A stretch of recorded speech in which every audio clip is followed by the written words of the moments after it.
बहू, इस बार दिवाली पर गांव जा रहे हैं तो मैंने और तुम्हारे ससुर जी ने सोचा है कि हम दोनों थोड़े महीने वहीं रुक जाएंगे।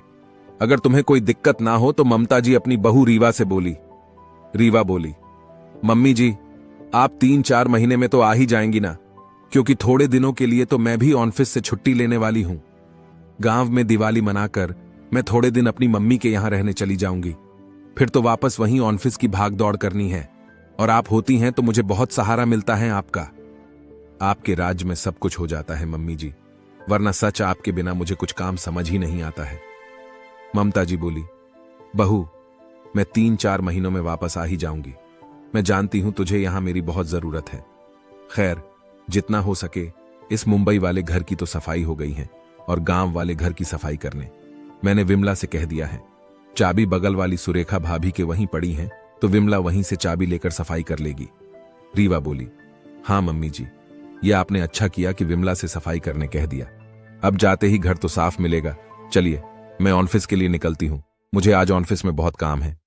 ममता जी बोली, हां, हो सके तो थोड़ा जल्दी आ जाना, हमें गांव जाने के लिए कपड़े भी तो पैक करने हैं। रीवा बोली, आज ऑफिस में रीटा भाभी से पूछती हूं कि गांव के लिए कब निकलना है, उस हिसाब से पैकिंग कर लेंगे। रीवा के ससुर दीनदयाल जी कुल मिलाकर 4 भाई थे, जिसमें से 2 भाई और उनका परिवार गांव में रहता था, और बाकी के 2 भाई और उनका परिवार यहां मुंबई में रहता था। दीनदयाल जी और उनकी पत्नी ममता जी जब भी गांव जाते 2-3 महीने वहां गुजार कर आते। गांव से बहुत यादें जुड़ी हुई थी उनकी। उनका मन तो करता था कि वे लोग गांव में ज्यादा दिन रहे, मगर यहां बेटा मोहित और बहू रीवा मल्टीनेशनल कंपनी में कार्यरत थे। दोनों अक्सर ऑफिस से आने में लेट हो जाते, और सुबह भी बहुत बार उन्हें ऑफिस के लिए जल्दी निकलना पड़ता था। ऐसे में ममता जी खाना और टिफिन तैयार कर देती, घर के अन्य काम भी वे खुशी खुशी कर देती थीं। ससुर दीनदयाल जी भी बाहर से दूध, दही, सब्जी, फल इत्यादि ला देते थे। इस बार गांव में दिवाली में ममता जी ने अपनी सभी देवरानी जेठानियों का खाना और पूजा अपने घर में रखी थी, जिसकी तैयारियां जोरों शोरों से चल रही थीं। गांव के घर में ले जाने दिए लाइटर्स, फटाके सभी लाकर रख दिए थे, बस पैकिंग करनी बाकी थी। रीवा के काका जी सोमन थजी की बहू रीटा भी रीवा के ऑफिस में ही काम करती थी।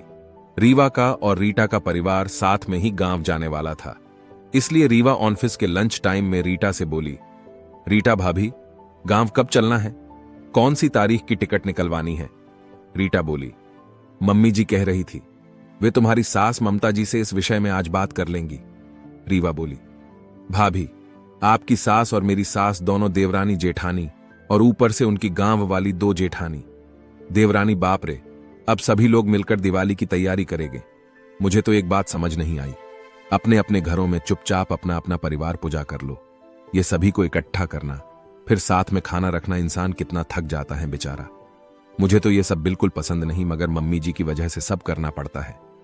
रीटा बस मुस्कुरा दी, वह कुछ बोली नहीं, क्योंकि वह रीवा की आदतों को अच्छे से जानती थी। यहां कंपनी में भी रीवा रीटा के साथ कंपटीशन की होड़ करती, जबकि रीटा हमेशा उसे अपनी चचेरी देवरानी होने के कारण उसकी ऑफिस के काम में भी मदद करती। दूसरी तरफ रीटा की सास नर्मदा जी ने अपनी देवरानी ममता को फोन किया, और सभी ने दिवाली के 2 दिन पहले गांव जाने का मन बना लिया। उसी आधार पर दीनदयाल जी ने सभी की टिकट्स बुक करवा दी। रीवा की सास ममता जी, रीटा की सास नर्मदा जी सगी देवरानी जेठानी थे। दोनों में आपस में बहुत बनती थी। वे सब पहले गांव में संयुक्त परिवार में रहते थे। गांव में रह रही दोनों जेठानी देवरानी भी मुंबई में रह रही देवरानी जेठानी का इंतजार करती कि कब वे भी वापस गांव आएंगी और सभी मिलकर साथ में त्योहार का आनंद लेंगे। उसे अपनी सास और गांव के सारे लोगों पर बहुत ताज्जुब होता। उसे बस अपना काम निकलवाने से मतलब था। ममता जी उसकी बहुत मदद किया करती थी, इसलिए वह भी उनके साथ अच्छे व्यवहार का दिखावा कर देती। मगर रीवा के मन में उन लोगों के लिए बिल्कुल आदर भाव नहीं था। रीवा यही मुंबई में एकाकी परिवार में पली बढ़ी, अपने माँ पिता की इकलौती बेटी थी। उसे अपनी सास और गांव के सारे लोगों पर बहुत ताज्जुब होता। उसे बस अपना काम निकलवाने से मतलब था। ममता जी उसकी बहुत मदद किया करती थी, इसलिए वह भी उनके साथ अच्छे व्यवहार का दिखावा कर देती। मगर रीवा के मन में उन लोगों के लिए बिल्कुल आदर भाव नहीं था। दिवाली पर गांव जाने के लिए सभी लोगों ने अपने कपड़ों की पैकिंग कर ली। रीवा ने सारे वेस्टर्न कपड़े साथ डाल दिए, और जिस दिन गांव जाना था उस दिन भी वेस्टर्न कपड़े पहनकर रेडी हो गई। ममता जी उसे देखते ही बोली, बहू, हम गांव जा रहे हैं, और वह भी दिवाली की इतनी बड़ी पूजा के लिए। वहां ऐसे कपड़े मत पहनो। गांव में लोग दो बातें बनाने में वक्त नहीं लगाते। मम्मी जी, मुझे तो इन कपड़ों में कोई बुराई नहीं लग रही। गांव तो गांव ही रहेगा, और मैं तो यहां शहर में पली बढ़ी लड़की हूं। गांव वालों को जो बोलना है बोलने दीजिए, हमें क्या। ममता जी बोली, बहू, मैं भी किसी के कहने का कोई अर्थ नहीं निकालती, मगर मुझे खुद यह महसूस हो रहा है कि दिवाली जैसे मौके के लिए साड़ी, सलवार कमीज तुम पर ज्यादा सूट करता। ये वेस्टर्न परिधान तो पार्टीज में ही अच्छे लगते हैं। रीवा बोली, मम्मी जी, रीटा भाभी भी यहां मुंबई में ही पली बढ़ी लड़की हैं। आपको लगता है वह वहां गांव में ऐसे ट्रेडिशनल कपड़े पहनेंगी? देख लेना, नहीं पहनेंगी। इसलिए मैंने तो सुटकेस में भी सारे वेस्टर्न कपड़े ही भरे हैं। ममता जी ने भी बहू के आगे हथियार डाल दिए और सोचने लगी, जो करना है करो, मुझे क्या। कौन से परिधान कौन से अवसर पर अच्छे लगेंगे, यह सीख भी मुझे ही देनी पड़ रही है। और कुछ जवाब ना देते हुए अपने कमरे में चली गई। थोड़ी देर बाद जब मोहित ने रीवा को देखा तो बोला, रीवा, गांव में यह कैसे कपड़े पहनकर साथ चल रही हो? हम वहां पूजा के लिए जा रहे हैं, पार्टी के लिए नहीं। मोहित के मुंह से यह सब सुनकर रीवा को लगा जैसे अकेले में उसकी सास ने ही उसके पति को रीवा के खिलाफ भड़काया होगा। मोहित ने जब रीवा का बैग खोला तो देखा कि उसने अपने साथ सारे वेस्टर्न कपड़े ले रखे थे। मोहित ने रीवा से सारे वेस्टर्न कपड़े खाली करवा के सलवार कमीज बैग में भरने कहा। रीवा को मन ही मन बहुत गुस्सा आ रहा था, मगर उसे मोहित की बात माननी पड़ी, क्योंकि उसके पास और कोई चारा ना था। वह मोहित का गुस्सा भली भांति जानती थी, इसलिए चुपचाप बैग में से वेस्टर्न कपड़े निकाल के सलवार सूट डाल दिए। ममता जी को भी यह देखकर तसल्ली हुई कि चलो, अच्छा हुआ बहू ने मेरी ना सही मोहित की बात तो मानी, वरना कोई मेरी बहू के कपड़ों को लेकर उंगली उठाए, ये मैं बर्दाश्त नहीं कर पाती।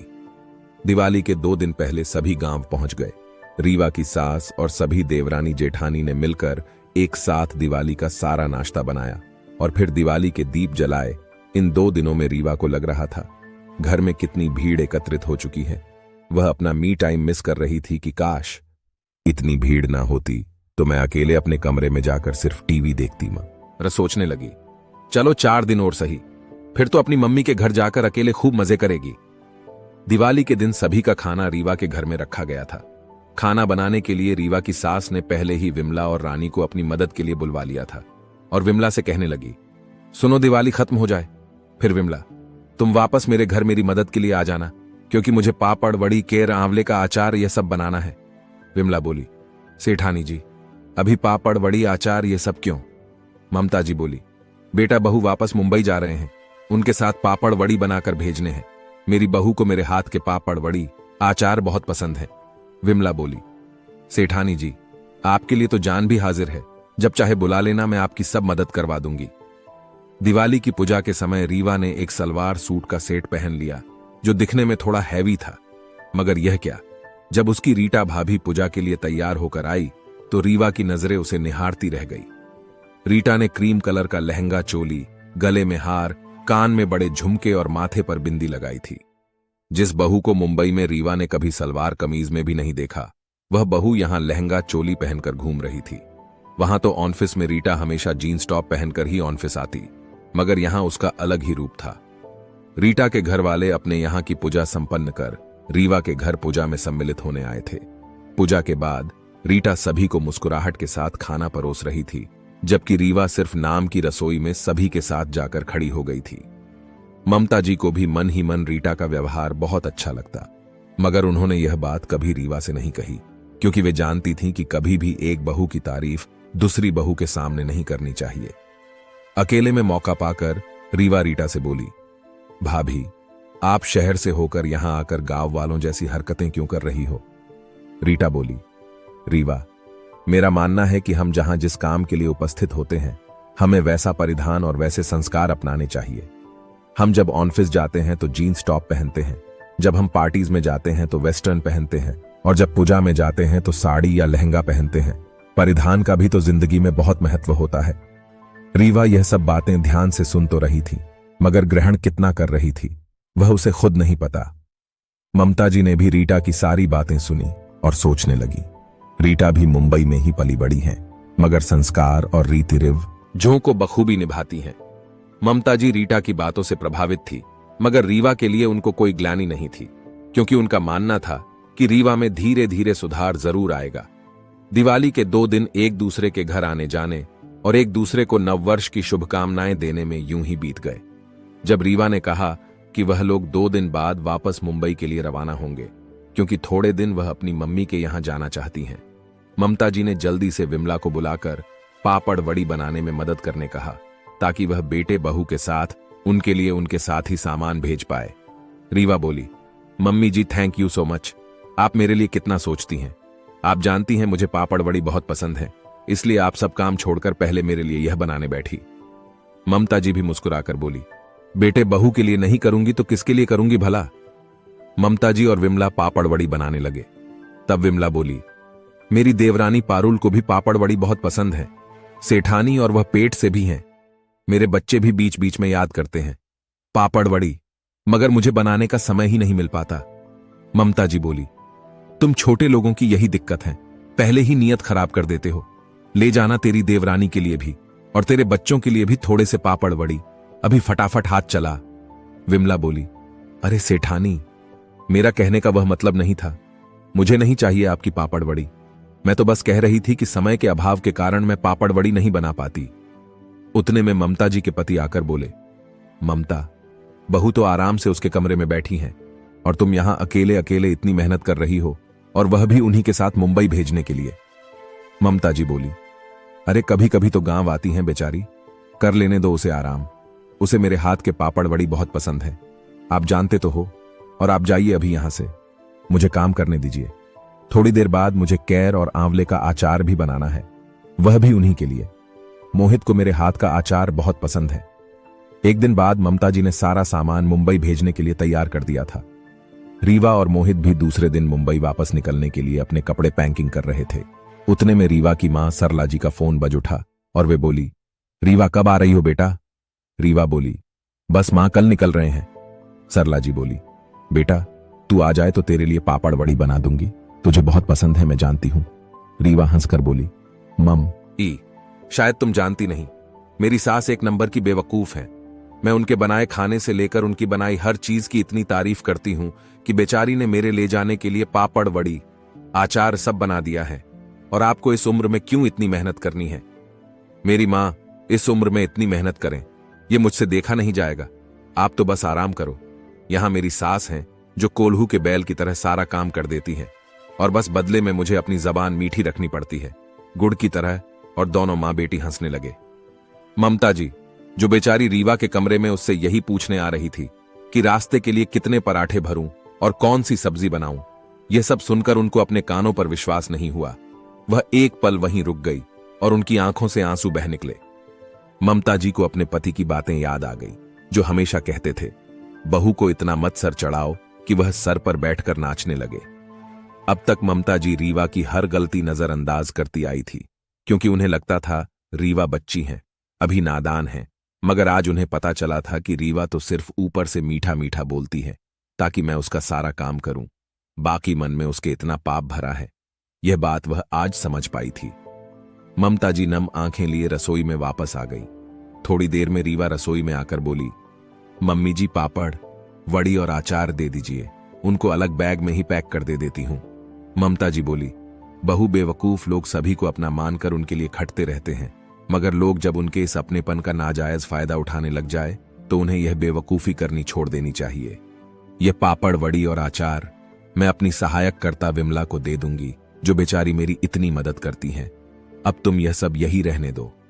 रीवा को समझ में आ गया, कहीं उसकी सास ने उसके द्वारा उसकी मां से कही सारी बातें सुन ली हैं।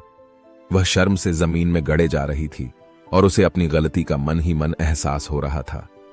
दोस्तों, लोग एक दूसरे को अपना मानकर उनके लिए हर काम करने को तैयार हो जाते हैं, मगर जब कोई इस बात का नाजायज फायदा उठाने लगे तो उसे सबक सिखाना जरूरी हो जाता है। आपको यह कहानी कैसी लगी, कृपया अपनी प्रतिक्रिया जरूर दें।